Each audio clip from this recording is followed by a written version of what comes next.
Hey guys, what's up? So in this quick video I'm going to show you how you can get this X-ray filter on TikTok. So this is the filter. Tap on the screen to trigger the filter.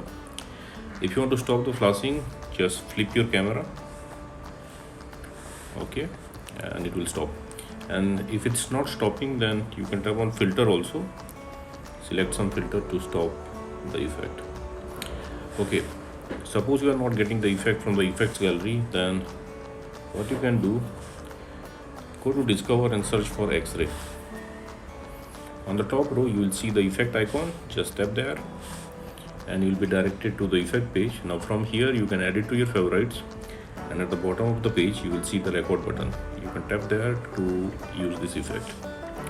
Likewise, and suppose you are not getting the effect from discover also, then what you can do, let me go back. Okay, visit this website. Link to this website I will give you in the description box below. So here in this website you will see the effect icon. Just tap on the effect icon and open it with TikTok. You will be directed to the effect page again. Tap on the record button at the bottom of the screen. Okay, and that's it, you got the filter. So that's it guys. Likewise, you can get this X-ray filter on TikTok. So thanks for watching the video guys. See you in the next video.